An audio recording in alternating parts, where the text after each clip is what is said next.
Hey everybody, how you doing? Uncle Vinny here. Grab a cup of coffee, sit back, relax, and enjoy the show. Hey everybody, I'm Dr. Nick Circolone. I'm so excited to be here as always, and I want to thank you so much from the bottom of my heart for watching our video and listening to what we have to say. If you have any comments, please list them down below. I would love to hear from you.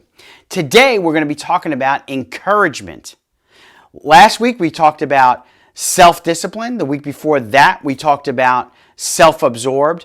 And this is the third part of the series and last part of the series where we're going to be talking about being encouragers and how important it is to have encouragement in your life and how to encourage others.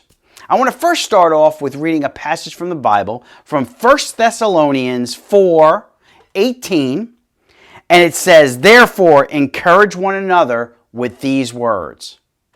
Stops there. You go to the next chapter, it doesn't give you the words. Because encouraging words are words that we say to other people that make them feel good about themselves, that empower them, that build them up. We know those words. We don't have to be told those words. Sometimes we don't project them as much as we ought to. Like, you're awesome. You're great. That's an awesome job. You look good today. Those are words of encouragement. I like to be an encourager. I look for the best in people, and then I let them know it. What that does is, number one, it opens up the door for conversation.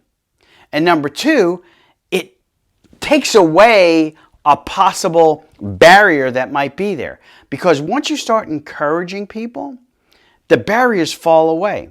They may be dealing with junk in their life, but somebody comes along and says some words of encouragement, it literally will take away that negativity and start putting positivity in that person.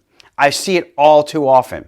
When somebody's down and depressed, not smiling, and you make one comment that's positive, it changes their whole attitude. It may even change their whole day. Sometimes positive reinforcements, positive attitudes, positive encouragement will change someone's life, especially as they're developing. I have two grandsons. I have a soon-to-be 3-week-old grandson, and I have a 5-year-old grandson. There are times when I have the opportunity to encourage him. I look for those opportunities because the more I can encourage him, the more I can give him that blessing, the better he's going to be as he continues to grow. He'll grow bigger, better, and stronger emotionally by having these positive affirmations. Now, do we do that all the time with our children? Of course not. There are things that we have to discipline our kids, but we really need to be encouragers, not only with our children, but with others, with our spouses, with our older children, with grandchildren, with grandparents, with friends, with family, with coworkers. We need to be encouragers. The more we can encourage, the better we're going to feel. See, that's a little selfishness, isn't it? I guarantee if we start encouraging people, you will start feeling better about you because it doesn't become you anymore. You're not self-absorbed. And that's one of the things that I really tried to get away from, was being a self-absorbed person. I look back on my life, and yes, there was times when I was self-absorbed, but even as a little boy, I liked being around people. And the more I was around people, the more I watched people, the more I realized that encouraging them made better friends. Because they, in turn, would encourage me. And there were times when I needed encouragement, and there still are times when I need encouragement. I'm not up all the time. May seem that way, but I'm not. And I get encouraged, and it makes a huge difference. Why am I talking so much about being encouraged? Because let me tell you something. It is one of those things in our life that will literally change our brain chemistry. Encouragement releases these endorphins, these happy thoughts, and literally heal things within us. If you've ever met somebody who's depressed, always down, always seems like everything around me is terrible, everything around me is against me, those people kind of draw things out of you. I personally try to encourage them, but sometimes you can't. I'm just going to be honest with you. Sometimes you can't. But those people, there's something that I don't know what happened, why they're that way, circumstances, we don't know. But I do know this. When you encourage them and they're in your presence longer so that you can encourage them more, they start to change. They start to talk more positively. They start to deal with things a lot better. They start to be more retrospective and dealing with the things that they're dealing with, and then they become happier because of it, because their heart, their mind, everything is starting to heal. So the words of encouragement not only make us feel good, but they can heal us. If you've ever had a time in your life where someone came alongside you and encouraged you in a very dark and deep place, you know exactly what I'm talking about. Or if you were that person that walked into somebody's life where when they were in a deep, dark place and you spoke words of encouragement, you watched them heal. So I encourage you, find people every day that you can encourage. Whether it be a thumbs up, whether it be you're awesome, whether it be I'm proud of you, anything that you can say that's positive. To me, being positive is encouraging. So I try to stay positive as much as I possibly can.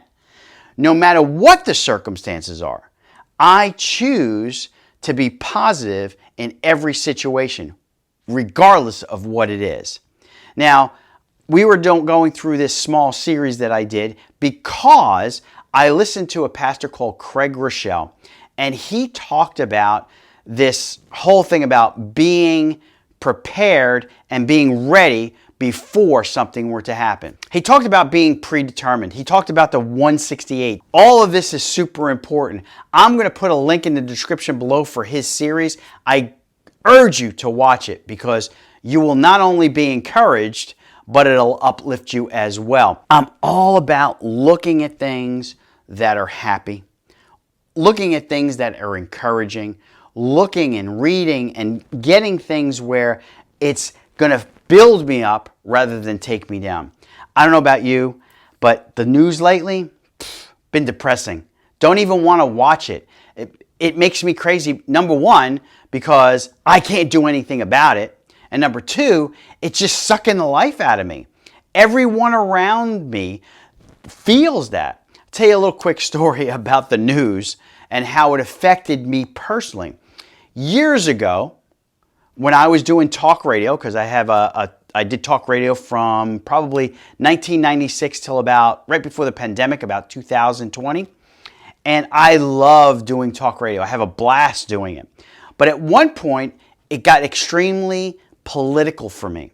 I started thinking about more political things that were changing, things that I couldn't affect, but I was giving information out to other people. So I was absorbing all of this information, which was basically negative, and it turned out that it was affecting me and my family. So I literally had to stop doing that in order for me to heal from those negative thoughts, those negative affirmations. I needed more positive because I run on positivity. I don't run on negativity. I don't do well with negativity. I have to stay positive because that's the way my body stays fit, my mind stays fit, my life stays better. I'm charged up when that happens. So if you're one of those people that has been looking at the news, scrolling through Facebook or other social media platforms, and you're depressed and you're irritated and your family's seeing it, shut it off. Start getting in the mode of encouragement. Getting things to encourage you so that way you can encourage other people. Guys, I love spending time with you. I hope you have a great week. I hope you stay healthy. I hope you stay fit. God bless. We'll see you soon.